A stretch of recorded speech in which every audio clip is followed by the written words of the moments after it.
of civilization. The angels of victory will help you. Never lose your sense of victory and determination once you have established a goal and written down the means by which you are going to achieve that goal. The goal must always have in it something for you, something for humanity, something for your family. You need to be enriched spiritually, intellectually, and in every way by what you are doing, but so does the rest of the world.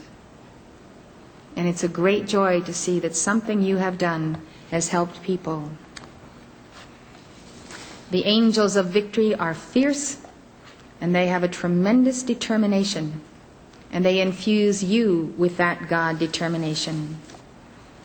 The only time anyone can take from you your victory, says Mighty Victory, is when you lose the sense of victory and when you fail to claim your victory. You may have a victory, but the fallen angels will never admit it. So you have to claim that victory even after you've won it and affirm that it is yours and that no one can take it from you. It takes more than proximity. You can't just warm your shins in the fires of the Seraphim. It takes appropriation. You have to appropriate the spirit of victory, the spirit of goal-fittedness. Appropriate the flame of victory, the joy of victory, the mood of victory, the momentum of victory. Write yourself signs. Put them on the wall. Put them where you see yourself, on the mirror, wherever. Remind yourself that you have 24 hours in that day and you better be up and doing, and you better be doing something to accomplish the goal of your life. No defeatism. Take care of your subconscious and unconscious to see that you don't have all sorts of nonsense popping up just when you're about to achieve your victory. The angels of victory will help you overcome self-belittlement and pessimism. All of a sudden you get the idea that you just can't do what you have set your goal to be. Yes, you can do it if you have been realistic. That's why the word realism is so important in America today, because people don't want to see reality. So get rid of the self-belittlement and the pessimism, because it doesn't come from God, it only comes from hell. Remove from your mind the sense that you are a deficient person, and believe that you are an efficient, God-free being determined to embark upon the course of your own cosmic victory. Have patience with yourself and others. Don't criticize them, and you won't have the karma coming back upon you of others criticizing you and weighing you down. Don't despise yourself because you make mistakes. We all make mistakes. You know, sometimes it's a question of pride when people condemn themselves. They have a certain spiritual and intellectual pride, so when they make a mistake, then they condemn themselves because they can't bear to be imperfect. Well, we are imperfect. So let's go around accepting that and knowing that our real self is perfect and that our soul is moving toward that perfectionment. One of the major things that will stand between you and your union with God in this life is your failure to transmute your condemnation of yourself or any part of life. You have to remember the words of Jesus, "Inasmuch as ye have done it unto the least of these, my brethren, ye have done it unto me." Take then the mystery of victory. All of humanity who stand before you are gods in disguise, potentials of Christhood.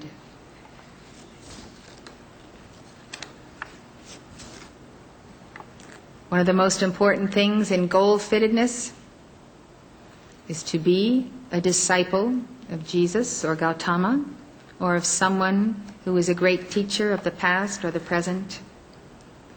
Being the disciplined one on the path, disciplining love itself.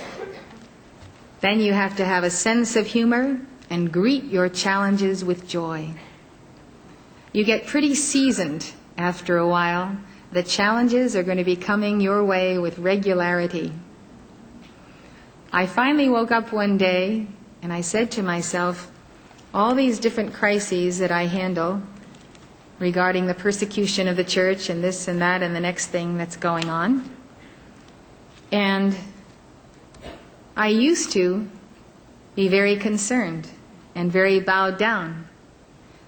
But as I observe these crises coming and going, I realize that I haven't gone through a single crisis in my entire life of the most terrible threatenings of powers that be against me or against this church or against this path, where God has not delivered me and delivered the church by his angels.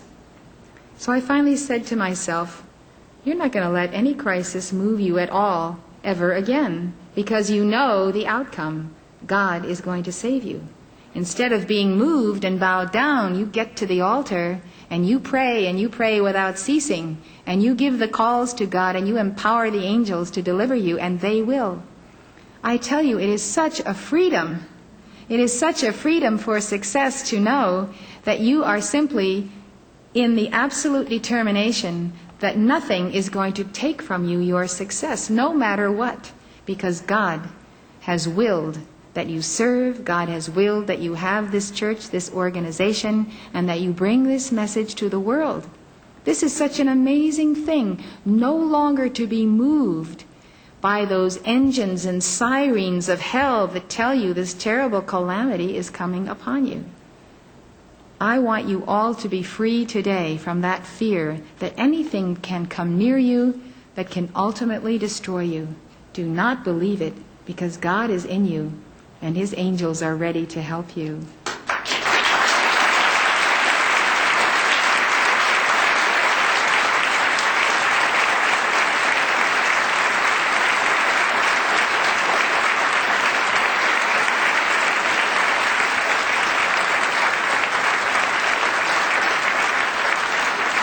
I want you to stand up for you right now. I want you to stand for you and your victory.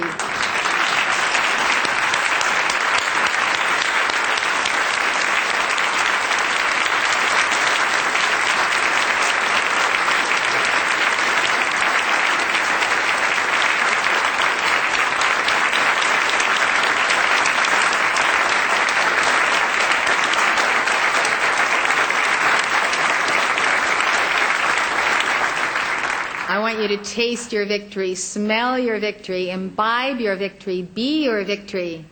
How have we ever convinced ourselves that we are some lowly creatures? That's the work of the fallen angels. Have a sense of humor, greet your challenges with joy. Prepare for your spiritual tests, for they're coming, they're on the way. You can't just slide into an exam without preparation. You need to know the facts, know the law, know what laws you can invoke in your defense, because your higher self is an advocate. Your advocate. You have to be your own advocate. So don't waste time, don't waste money, don't waste energy. When you are feeling low, instantly call to the angels of victory. One fiat by which I invoke the angels is, the earth is the Lord's and the fullness thereof. That's what Mighty Victory says. You need the power of having a momentum of victory. So every time you have a victory, write it down. Read back to yourself all the victories you've had in this life in spite of every kind of adversity, including your own karma. You have a momentum on having victories. You set yourself up for victories, not failures. You make sure you are ready for that victory, and you go out and you get that victory. Many of you have studied success courses, and all of them have a lot of good to teach us.